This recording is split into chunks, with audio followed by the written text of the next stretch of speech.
several from our church go with us. And did want to just give a couple an opportunity to share a little bit about the trip. So first, I would like to ask Jim Bradford to come up. And Jim, this is, I looked through 700 pictures looking for a picture of Jim. And there's more than just this one, but they're all in the same setting. Eating. That's right. We did eat a lot. I will tell you that for sure. But we had a great time. Jim's going to come and just share. If you just really speak out here. I'm in a love-hate relationship with the Bernies now. I'll just tell you. I got that line from Emily. She tells me sometimes she has love-hate relationships with people. But he asked that I spend how long? How long do you think he's given me? 5 minutes. 5 minutes. We're gone 10 days, and I'm supposed to condense that into 5 minutes. So here's what I thought about, and I've thought at least 10 minutes about what I'm going to say right now, so it may not be very polished what comes out. But I think there's two questions that ought to be answered. And number one, why would you do that? It costs time. I mean, we're gone 10 days, and that's not counting the recovery time, and there is some. And I heard people talk about it, and they said, you need to plan. Don't go to work the next day or something like that. Well, that's for sissies. I'm not like that. But yeah, pretty tough little deal to get there and get back. So why would you do it? Cost time, cost money. Why would you spend that kind of money to go to Israel? And I don't know about you, but I have, in theory, and some years better than other years, studied the Bible all my life. I grew up in a church, and I consider that a great blessing. And as you read and as you study and as you read books, and I've had this book before the Bernies told me I needed to get it. But any of you got a book that looks like this? If you know, Keith has got that, and Keith probably is a good student and a lifelong learner, and he probably knows everything that's in this book. But there's a lot of stuff in these books. Okay, I had this book, and you look through there, and there's pictures of places, of various things that are over there. And yeah, that does you a good service to be able to get a feel for what's in Israel. And I mean, you cannot pick up a newspaper. John Bolton, our national security advisor to President Trump, was over there a couple of weeks ago. And I don't know if you saw him. Do y'all read the newspaper? Does anybody read? Golly, I'm a weirdo. Bolton's picture's on the front page of the paper, and he's got one of those, what do you call them, virtual reality deals on there. And he's seated in a room that we had walked right through 2 weeks before that. What's going on over there is very relevant. And then the cliche of why you would go over there is what? It brings the what? Bible to life. Okay, you've heard that, and I've heard that, and I wanted that. I wanted to go for a long time. Cindy and I were members at Emmanuel in Little Rock for a long time that we lived there, 10 years or so. Dr. Vaught was the pastor there for 37 years. A great expository preacher, and he had trip after trip after trip, and we wanted to go, but what? We didn't have any money, and we had kids that were involved in all kinds of stuff, and we just couldn't do it. So time goes on, and we find ourselves here in this church, and who's the pastor? Cliff, and he talks about this and that and this thing, and when you're over there you see this, and you want to go, and he made several trips. It just didn't work out. So it came my time, and I'm very glad that it did, because I enjoyed every minute that I was there. And answering the question of why would you go over there, it does bring the Bible to life. Some of us are studying through 1 Samuel right now, okay? And some people would say, okay, you carry around this big old thick Bible. Well, it's large print, so it's there's one word on each page. was studying yesterday morning, okay, and you say, okay, well, you got a commentary that's there to help you, so you don't need to go over to Israel, see all that stuff. You just read about it. Okay, so here I am. It's toward the end of 1 Samuel, and there is a battle coming at the very end. Saul and his sons are going to be killed on where? Mount Gilboa. Who said it? Okay. The tour guide. Okay. And so it says the last verse of chapter 29 says, and the Philistines went up to Jezreel. Okay. Well, I've sat here and seen the picture right up there of the picture from Mount Carmel looking out on Jezreel. But I say, okay, well, wonder what old MacArthur has to say about that. Okay, so I look down there. It says Jezreel. It said this was used to designate both a city about 56 miles north of Jerusalem as well as the plain of Jezreel, which served as a major battlefield for many nations. Okay, you already know that. The city was situated in the territory of Issachar, which is one of the sons of Jacob. It was bounded on the north and south by Megiddo and Bethshean, and on the west and east by Mount Carmel and Mount Gilboa. We went there. I've seen, when I read that, when I think about that, and some of you have been there, you know what I'm talking about. You just see it. Did our guide, did Gary Burney, who's not the guide, but was there with us guiding us, say, there's where David and Goliath, there's where Saul and his sons were killed in that last battle, and you just look over there and see it. Now, I don't know how to put a value on that, but I thought it was pretty neat and still do. Okay, so why would you go? Anybody got a question about why you might go? If you're a lifelong learner like Keith Wood, you want to know stuff. You want to learn stuff, and you want to, how many times do you have to read a verse or a section of the Bible and not get something out of it? Okay, and the answer to that is, I'm simple-minded, but I'm going to get something out of it every time I read because I don't absorb everything, and something else is going on in my life at whatever time I read it, and I'm getting something different out of it just about every time. But when I read that, and before that, I was talking about David. We're kind of going through the life of David, and Saul's chasing David all over the world. They come to En-Gedi, and it says that David held up in the strongholds of En-Gedi. We've been to En-Gedi, and you look up on the hill, and there's all kinds of caves and stuff up there for David to have hidden in, and for Saul to have come in while he was there. You just see it, and it I don't know, it clicks. It clicks, okay, or at least. And somebody would say, well, you're just simple-minded, and that's probably true. But it is a benefit. Any question about that question? Question about that question? All right. Here's the next question. Okay, let's say you, like I did, decided to go. How would you go? Okay, you turn on Bot Radio, and what do you got? You got all kinds of trips. There's all kinds of I can go with Chuck Swindoll and 700 other people and Charles Stanley, and I can go with Ronnie Floyd. I can go, on all these kind of trips. How would you decide, or how would it work out for you to go? How would you decide? Why would you do, all right, here's a better question. Bradford, why did you do what you did? All right. So, before I had the love-hate relationship with with Gary and Anita. I've known them for a very long time. And I've sat in a class just like this with you, listening, hearing another slant on the Bible, talking about viewing the Bible from a Jew's perspective.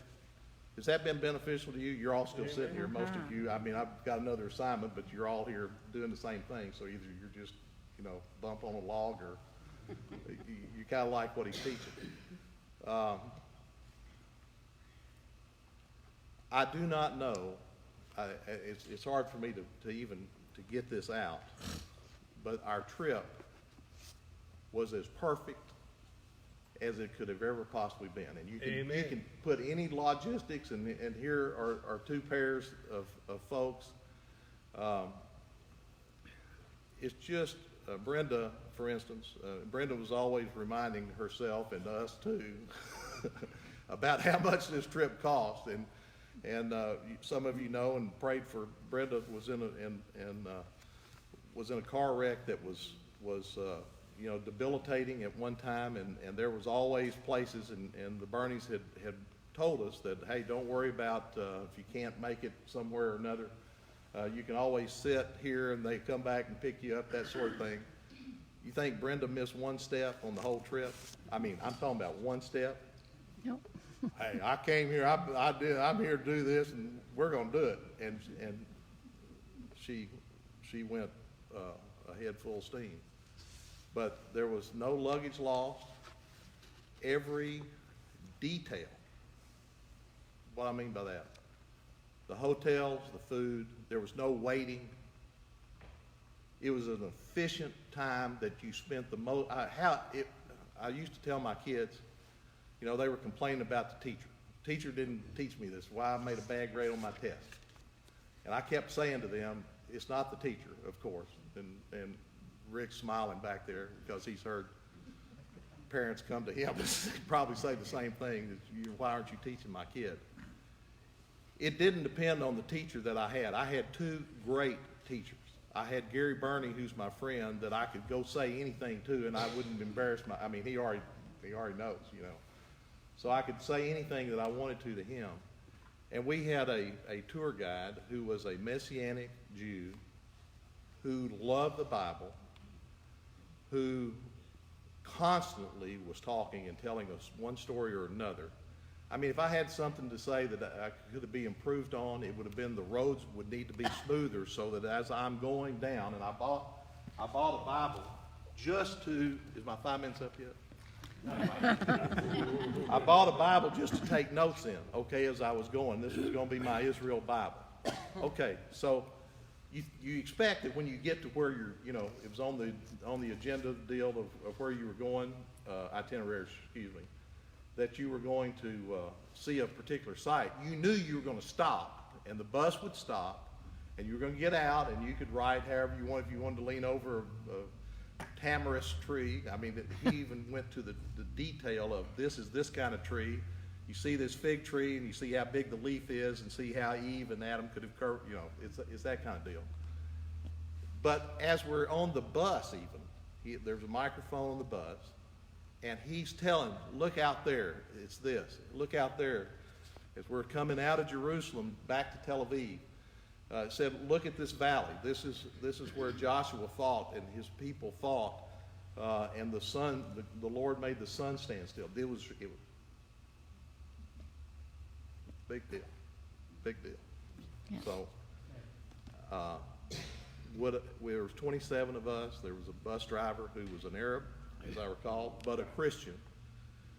The bus was clean, the bus was big, the bus was nice. He could put that bus in the space of a Volkswagen. I felt completely safe the entire trip, and I know that there are areas that were probably a little touchy, and I said, well, why aren't we going to Bethlehem? And Gary said, well, we have to change guides and we have to have an armored bus. So there are areas, I don't want to discount the fact that there are things going over there, areas that are unsafe. But you travel with people that know what they're doing and where they're going and how they're doing it. I was just very thankful for the people that I had, that the people guiding us loved the Lord, knew the Bible, knew what we were looking at, and again, the roads could have been a little less bumpy because you're trying to ride as fast as you can, and you're going over the bumps and trying to ride. And I probably got a lot of stuff here that I could not. I'm not going to be able to decipher once I do sit down and start trying to type out my notes, which is a day that's coming. How am I going to tell you about 10 days in 5 minutes? And I've taken more than 5 minutes, obviously. Any question that you? It was a experience. Absolutely. Absolutely. Haven't even touched on the fact that, you know, you get to know the people that are with you. The Bernies, it's not their first rodeo, and they said, okay, Bradford, you look like a goofball. Why don't you take these 4 families, these 4 groups of people, and you're on your team, and you just make sure they're all on the bus. Let's just kind of divide up into groups. And, you know, I had stupid written in here. And she gave me a lady named Sylvia. Sylvia and Kim were from their church in West Fork, and she knew Sylvia very well. Sylvia was the last one. I went to see the Palmers shortly after we got back, and Mary's always ahead of you in whatever the conversation. You know what I'm talking about. And she said, well, was there anybody that was last to get on the bus or you couldn't ever find or whatever? Well, it was Sylvia. Sylvia was in my group.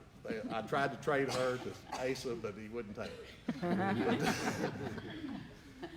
But it was an experience just with the people, and I appreciated the fact that the people that were with me were serious about it, just like I was. We went to a couple of places that didn't have a biblical significance. One had a military significance that was up on a very tall mountain, and you could see a long way, and it rained 3 days. I mean, somebody else picked the time of the year for me. I mean, I know who, and when I'm saying that, these are the people, just so we're clear. Somebody picked the tour guides, somebody picked the tour company, somebody picked the sites that we saw so that it could be sort of absorbed by people with average intelligence on a given day. I mean, and that's a question. How much can you absorb in one day? If you went to you go to 1 million places, only stay 5 minutes. Or you can go to a few places that are significant and stay enough time that you can at least absorb enough to say, okay, I'll remember that the rest of my life. Somebody picked that. The time of the year, it rained 3 days. And somebody said, well, 3 out of 10 days you're in the rain. Well, you know what? It did not slow us down one little bit. The tour guide had his Bible out. He did ask somebody to hold the umbrella at times. But he was constantly saying, okay, we're standing here, look at this verse, this chapter, this is what happened here. I mean, it was constant, and we didn't even, I knew it was raining. People walking down the rocks and stuff, they were slipping, so you had to pay attention to what you were doing because you knew it was raining. But it didn't matter whether it was raining or not. The temperature, quite honestly, I couldn't imagine going there in the middle of the summertime, because there was a lot of walking, a little bit of physical activity, and it would have been much less pleasant, I think, in the summertime than it was when we went. But the routes that we took, the people we talked to, the sites that were picked out, you know, we'd only been there. I'm sorry. All right. So we've been on the bus about 2 days, and Avi Levi was the guy's name. And he's talking to us constantly. We've got these little ear deals, and when you got out of the bus, he had a microphone so you could hear him very plainly. On the bus, he had a microphone, he was talking to us. Well, about the second day, Bradford's about 3/4 of the way to the back of the bus. Avi, can I ask a question? Yes. All right. Is there anywhere that you could buy something that's got written down what all you're saying? Oh, yeah, glad you asked. We've got a book. Okay. $15, fair price. It is paperback, worth about $3, but that's okay. $15, and the stuff that it had in it. Okay, so he took our orders for the book, and by the time we got to we had probably a day or two before the end. He got us our books. We had to get to Jerusalem, which was at the end. We spent 3 nights in Jerusalem. We got our books. Okay, so some of us take the package out of it and start flipping through the book. And we noticed 2 things right off. One thing is, he lied to us, because the stuff that he was telling us about the Israeli army and the Syrians and how they captured everything in the 6-day war and the strategies that were used and the spies that they had, it ain't in here. It's not in here. Okay. But what is in here are the sites, and the sites are pretty well covered for what he was, what we were seeing at the moment. Okay, the other thing you notice real quick is this is a book full of all kinds of sites. probably over 100. I didn't spend time counting them. And we went to, 40, okay. about 40. Okay, so there's quite a bit more to see that's covered by this book. And so you wake up one day and you say, well, somebody picked out where we went. This isn't an accident that we went to these particular places and we spent this amount of time. Somebody planned all that. Somebody planned for the food to be ready. Somebody planned for the bus to be on time. They stopped, the bus driver, the bus, and the guide stayed with you the whole time. I mean, their families, he was receiving calls from he's a married guy, got small children. They spend those 10 days. When they pick you up at the international concourse, that was another joke. Tel Aviv, there's only one airport. You go look for the international terminal at the Tel Aviv airport. Yeah, they're all international because there is no other airport in the country. It's the size of New Jersey. It's 270 miles long and about 80 miles or so wide, and it's packed full of stuff that you read about and you have read about and you have studied. Is it better to go before or after you get old and you've studied all that time? I think it would be equal. I would want to go at the beginning, and I'd want whatever the end. I don't know what the end looks like, but I would want to go later after you've had time to study. All right. The hook is coming. All right. Any questions? Anything? Am I going good? back sometime? Was the food good? The food was good, and my son fancies himself as a world traveler, and he's food's a big part of any. I don't know about you, but a big part of about any vacation you want to go on. The food was different, but good. It was plentiful, and you were hungry because you'd spent some time exercising a little bit.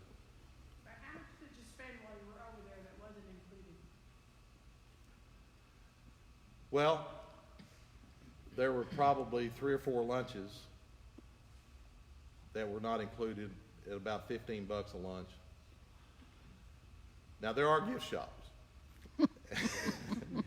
And the stuff, the Bernies, I assume the Bernies did this. You put on your itinerary, the last night was going to be spent in Joppa, shopping on the Mediterranean. All right.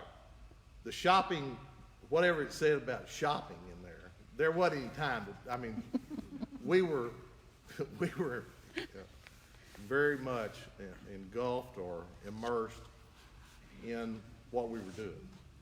And we didn't spend a lot of time shopping. We didn't, other than the gift shops that are part of every stop. Every stop just about had some type of gift shop. Some better than others, and they did. Okay, we'll back up a little bit on what I just said. So we did stop at a very nice place that did olive wood carvings in Jerusalem. That we combination lunch and shopping. And the lunch was sitting on I sat on a bucket, one of those paint buckets, and ate my whatever that was. I don't know what it was. Good. Shawarma. Something. Shawarma. I don't have all the names down of what I was eating, but but you can look at me and tell that anything doesn't eat me, and so I'm okay with. So you could have spent. I know that there were some Christmas wood carvings that were bought that might have gone up into more than $1,000, but did you have to buy that? No, you didn't. So all the tips were paid for, all the meals, except for a few lunches, were paid for. There was no, I will say this, out of the other things I've said that were misrepresented in a good way, that was not misrepresented of how much money that you would spend over and above what the trip cost and what you paid the tour company. What about the good question. accommodations? They were outstanding. They were great. I guess, I don't know what star rating. 4-star hotels. We spent one night, first night in Tel Aviv. I've got a picture, and of course I'm digging deeper in the hole that I'm in right now. But the picture that I took of the Mediterranean Sea out my I think I was on the 11th floor of that hotel the first night in Tel Aviv, and then the next 3 nights we spent at a commune, kibbutz, okay, that was made up of a bunch of little cabins that were all very good. In fact, that was my favorite place that we stayed. And you walk out the back door, and what do you see? Sea of Galilee. Oh, wow. And it rained some of the time we were there, so the visibility was low. But when the visibility was good, you look across the Sea of Galilee and see Tiberias. I mean, that's pretty priceless, really.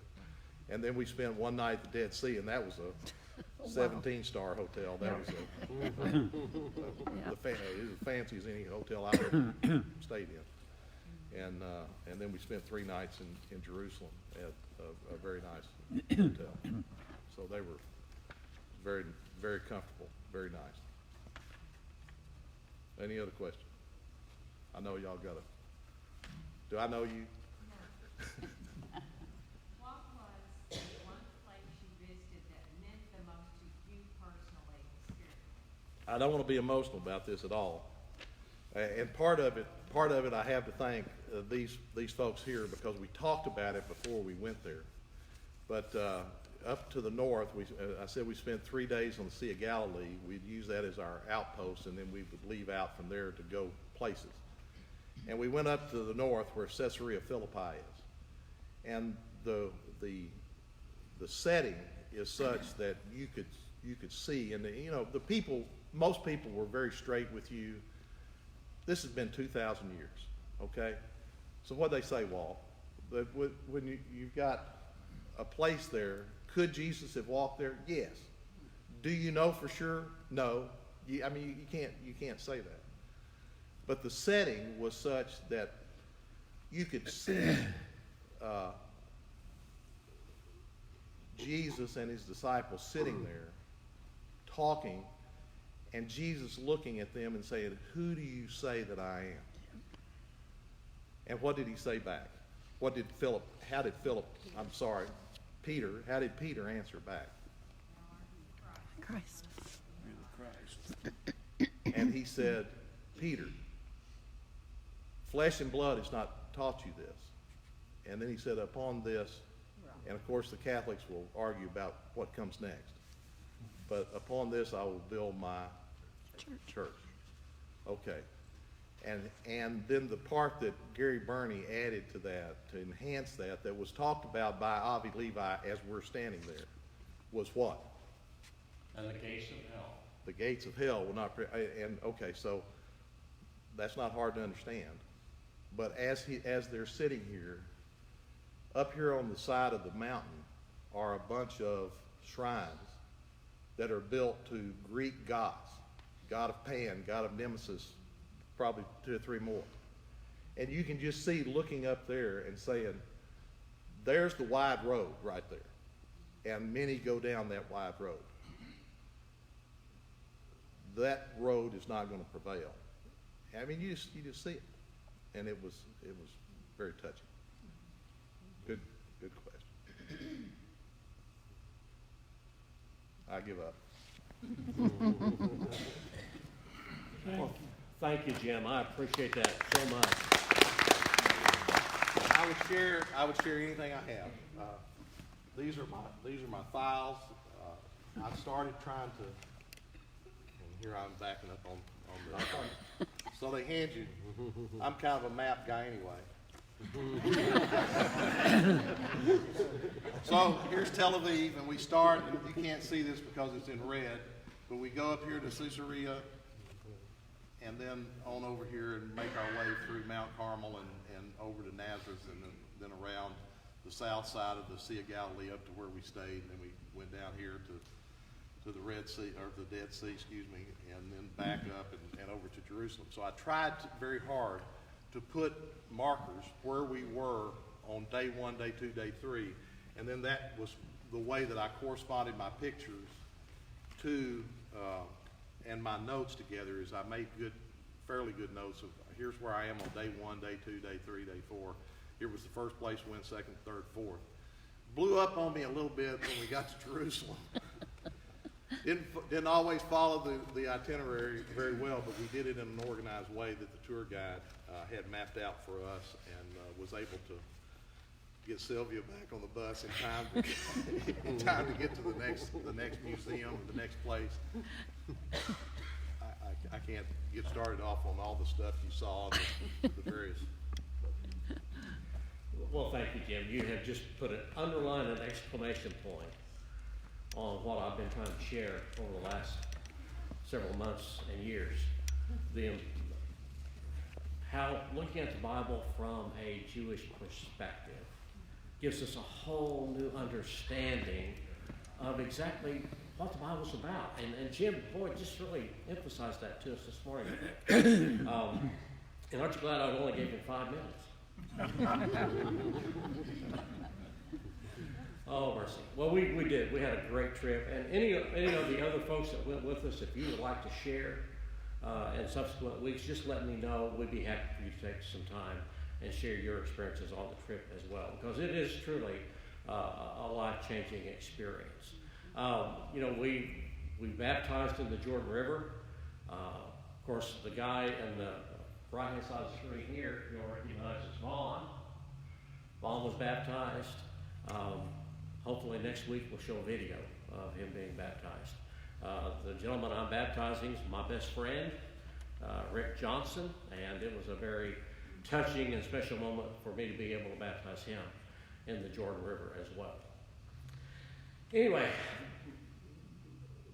the fact that we went to Israel is one thing, but what I want to just really emphasize is that to understand the Bible, we've got to put on a different pair of glasses. We've got to try to understand this from the setting in which it was written. The context of Scripture is not 20th century America. And the problem that I see so often is we try to interpret it and understand it through eyes that only see 20th century America. We've got to be able to understand the Bible as it was written, to whom it was written, at the time it was written, and that's all about context. And so, quickly, I want to give you a tool I think will help you in your Bible study before we progress on forward with our study in the Gospels. And we will get to that in a moment. But this is a little tool I discovered in Bible Gateway, which is a Bible study, online Bible study tool called timelining. And I love this concept. And what timelining does is helps us put the stories of the Bible in the right place. Because, the Bible is all about stories. It's not like a math book where I read down and read problems and read math. It's all about stories and how God, and the stories about how God relates to mankind, how mankind relates to God, and how mankind relates to one another. And so the Bible is all about stories. And I know many of you grew up in the church, grew up in Sunday school. I did not. I was saved when I was 14. And so I kind of got into the Bible stories a little bit later.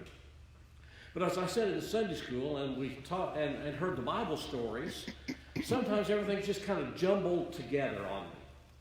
Does that relate? Can you relate to that? Okay, well, I hear the story of King David. All right, that's great. I love King David. And then I hear the story of Daniel. Okay, I love Daniel. But, where do Daniel and David kind of fit together? And so the stories kind of get jumbled up. So this thing of timelining, I think, helps us put the stories in the right place so that we can understand the time, the context, the people, what's going on, and how this relates to what God was doing in all of creation. Now, folks, it all begins with God. Okay? Now, I've done something here on the screen that is very Jewish. And that is, you'll notice I left out the O. Anytime you read anything Jewish that represents what, or talks about God, they never fully spell out the name of God. They always leave out the vowel. Why do they do that? They do that so that to to prevent that they may possibly in some way profane the name of God. They're very careful as how they talk about God, how they refer to God, even in the written form. So here I've just done that. It all begins with God. And you know what, folks? Not only does it begin with God, it ends with God. All right? And what are we talking about? We're talking about eternity.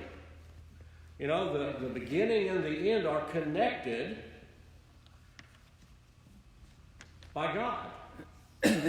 Now, from God's perspective, he looks at eternity and he sees the whole picture. The whole thing. I've called it a helicopter view in the past. You get up in the helicopter, you know, if I'm on the ground, I can see, you know, in front of me, and I can turn around and I can see what was behind me or off to the right or to the left, but it's on a flat plane. If I want to get a complete picture of what is below me, I've got to get up in the air. And so if I get up in a helicopter, then I can see kind of what's going on more in a 360 view. Well, folks, that's how God looks at time. That's how God sees eternity. He sees the beginning from the end. Well, when God created the heavens and the earth, he was not limited to a linear time frame where he had to wait to see what was going to happen in the future, because God is God and he's not linear. He was able to see the beginning, and he was able to see the end. It all begins with God. Now, you and I look at this on a linear level. And so we can only look at past, present, and future. And so on this timeline, we have some major events that come. And one of the major events that help us mark time is, of course, the death of Christ. The advent of Christ. Christ on the cross. For years, we marked time this way. We would mark it BC and AD. What's BC? Before Christ. What's AD? Well, actually, it's not after death, and that's what I thought for a long time, too. AD stood for Anno Domini, which means year of our Lord. Okay? And so, but it's that point of, from the death of Christ, from the birth, the advent of Christ, the life of Christ. Everything from there forward then, is where we are. So BC AD. Now, of course, in our secular world, they've changed that. You know that, right? It's now BCE for BC. What's BCE? Well, not before Christ. It's before the common era. And what we call AD is simply labeled CE, common era. Right? So that's, when you start reading the textbooks now, you'll see this BCE, and that simply means before the common era. And CE, common era. It's still before Christ to me, and Anno Domini, the year of our Lord, after Christ. But of course, the cross, the life of Christ becomes that eventful point that we point to. So, where do all the Bible stories begin to fit? And I picked 3 things here. Where does creation fit in this timeline? Where do the Gospels fit in this timeline? And how about the Bible covenants? We know there are 8 Bible covenants. So if I want to put these on the timeline, I see the creation begins is where? Well, it's in the beginning. It's where everything started. It's before anything else was. And how about the Gospels? Where do they fit? Well, I see they're before the cross. They lead up to that major event. How about the Bible covenants? Well, there are 8 Bible covenants that we've studied. I'm going to just list 4 here to give you an idea of what we're talking about. How about the Adamic covenant? Where would that fit on this timeline? Creation. Well, right there at the creation. God made a covenant with Adam. Right? How about the Abrahamic covenant? Well, we've got to move forward a little ways on that timeline.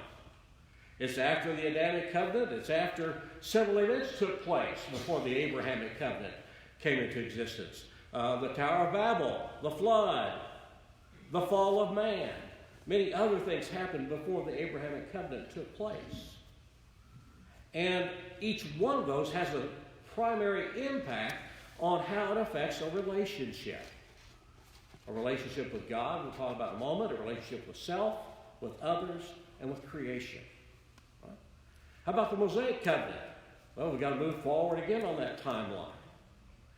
And we see that it's past the time of Abraham. Abraham is no longer alive. The Mosaic covenant hits a different point of Hebrew history. How about the new covenant? Well, obviously the new covenant is after the cross. But Jesus began telling us about the new covenant in the Gospels.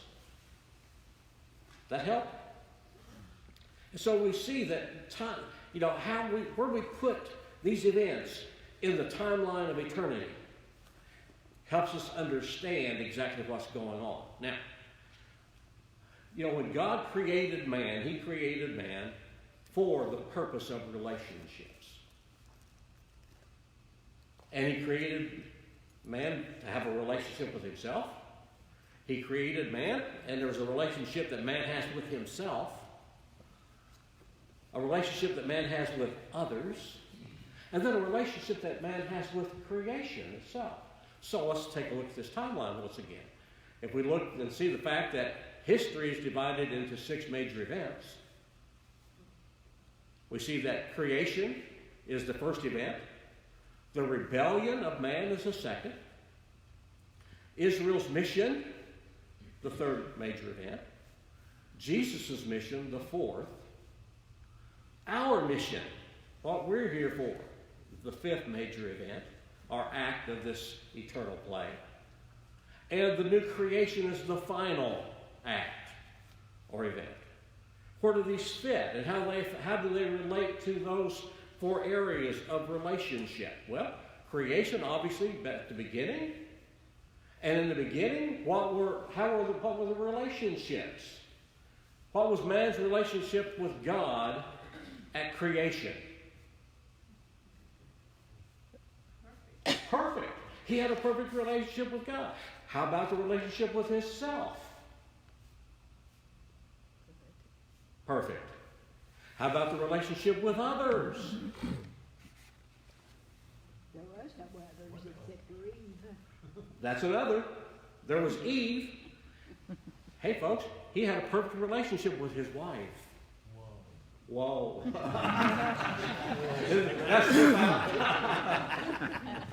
He had a perfect relationship. How about his relationship with God? Perfect. Now, folks, at creation, everything was perfect. Why would you want to leave that perfect? But then something happened. What was it? The rebellion. Now, how did that rebellion affect Adam's relationship with God? It broke it. How did it affect the relationship with himself?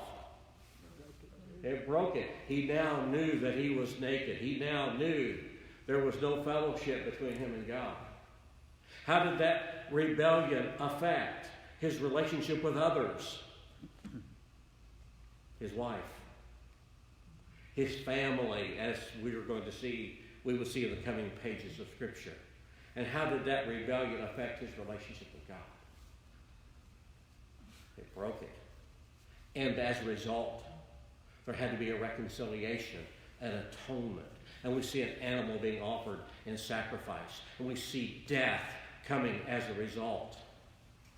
And everything from that point leading to the death of Christ on the cross is a fulfillment of what God told Adam would happen when Adam disobeyed God in the Garden of Eden. And the fact that you and I die now is a result of that rebellious act. How about Israel's mission? God established a nation, and what was their mission? Their mission was to restore fellowship between man and God. How about Jesus' mission? Jesus' mission was to fulfill the law, fulfill that promise. And that culminated in the cross of Calvary. About our mission. Our mission is to share the good news and preach the word and let people know and understand the good news of the gospel of Christ, that it deals with the rebellion of man. And how about the new creation? Folks, even though man messed up, God gonna fix it. And there's a new creation coming. Now, take the stories of the Bible. Think of one. In fact, somebody just call a story of the Bible out right now. Doesn't matter where, just anyone. David and Saul. What? Zacchaeus. Okay? The story of Zacchaeus. Well, where would Zacchaeus fit in the timeline? Right here. Gospels. Okay? And what's the story of Zacchaeus all about? Well, to understand that, then we've got to look at what was first century Israel like. What was the culture? What did the land look like? Where was Zacchaeus when all this took place? Did the people that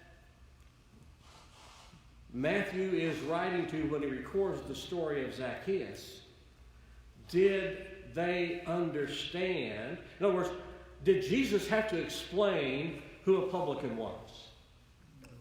Did Matthew have to explain the circumstances and the setting and a sycamore tree? No, why? Because, folks, this was first century Israel. These people understood that. Now, we're 2,000 years removed from that. We don't understand it. And to understand and get the impact of the story of Zacchaeus, we've got to understand the time. And when we understand the time and the place, we get the story. And it makes sense. So let's move forward. Let's look at what we have studied in recent days, and we're about out of time. But we have talked about the feeding of the 5,000 recently. Where did that take place? It took place in a place called Bethsaida, on the northern edge of the Sea of Galilee. What was Jesus doing? It says he was teaching about the kingdom.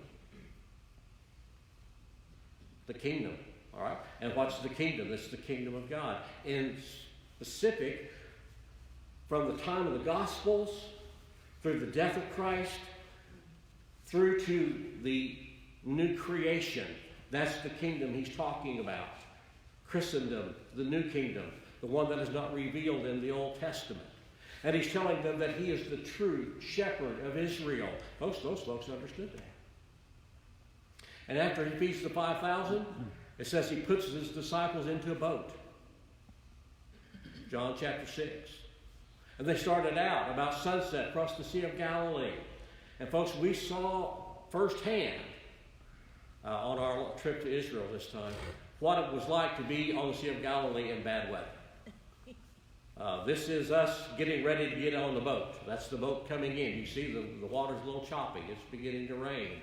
It's cloudy. This was one of those 3 days it rained that Jim talked about. And we're standing in line in the rain, ready to get on the boat. And then we get on the boat, and you might recognize one or two of these folks.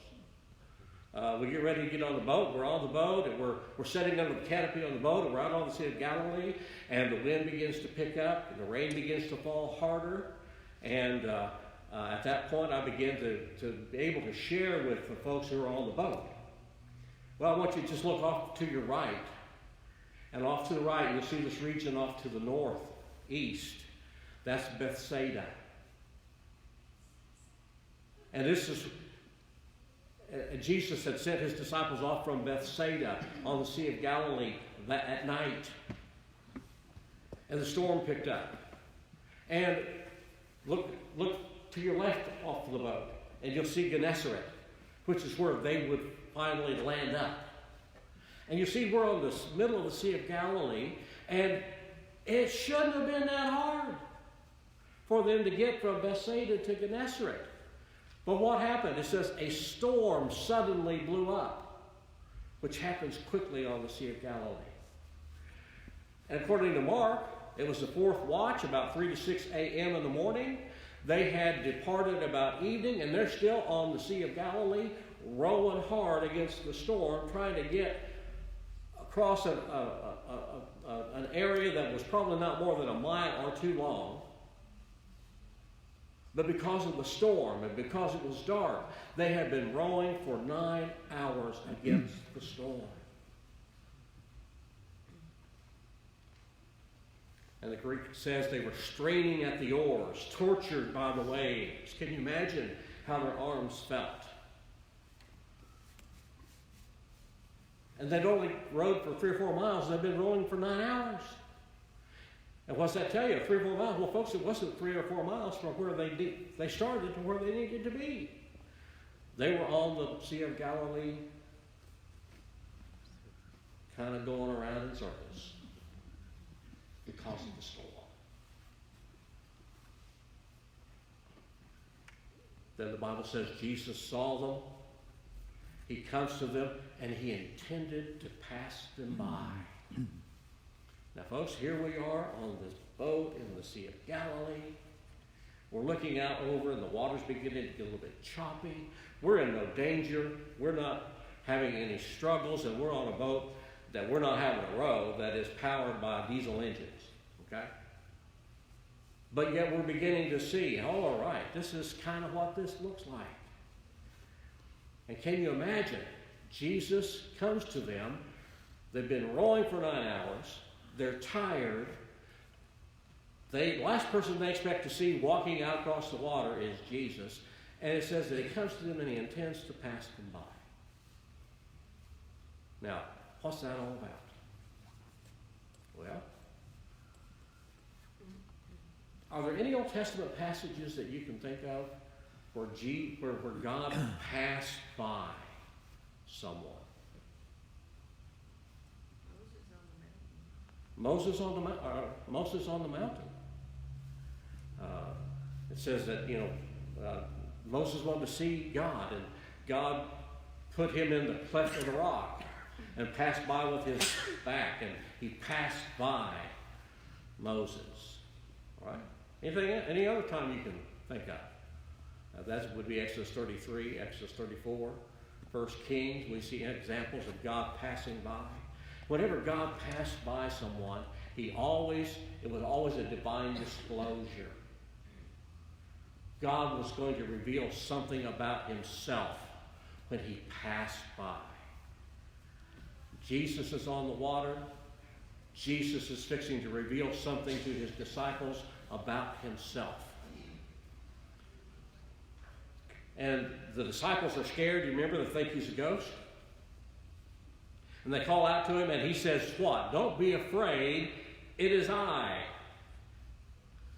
Now, folks, the Greek for that phrase, it is I, ego eimi, is the equivalent of what God said to Moses on Mount Sinai in Exodus 33. See, that should be Exodus 33, not 30. In Exodus 33, what was it? Moses says, hey God, who am I supposed to tell has sent me? I am. God says, tell him I am. And literally that phrase would read this, I am who I am. And what does Jesus say to these fishermen on the Sea of Galilee who've been rowing for 9 hours when they call out and say, who are you? And he says, I am who I am. Now, what was Jesus declaring to them? I'm the God that spoke to Moses on Mount Sinai. It's me. Same one. I am who I am. Now, I got to hurry because I want to get this next part. And we're jump over quite a bit. But they immediately, when they received him into the boat, they immediately landed at Gennesaret, which is on the western shore of the Sea of Galilee, not far from Bethsaida, which is right here, where they started actually. I'll end this one right down here. They landed at Gennesaret immediately. It says the crowds followed him by land and were looking for him because He had just fed them and they wanted more bread. And at this point, when Jesus is on the shore and the crowds come, he begins to teach them. And what does he teach them? Well, he begins the first of the I am discourses in the Gospel of John. And he teaches them about who he is. And what's the first discourse? He says, I am the bread of life. So he's revealed something about himself to them on the Sea of Galilee. What does he reveal? I am who I am. I am the God. I am the great God, Jehovah. I am who I am. And now for them to understand who that is, he's going to begin to share with them 7 I am passages. And here he talks about being the bread of life. Now, isn't that fascinating? Because he's just fed 5,000 folks the day before. Now they're coming wanting more bread the next day. And who is going to teach them and feed them and help them understand? The great God of Israel. The great I am. Now, folks, that's what we get when we begin to understand the Bible through Jewish eyes. Amen? Amen. Folks, we've got to stop. Right?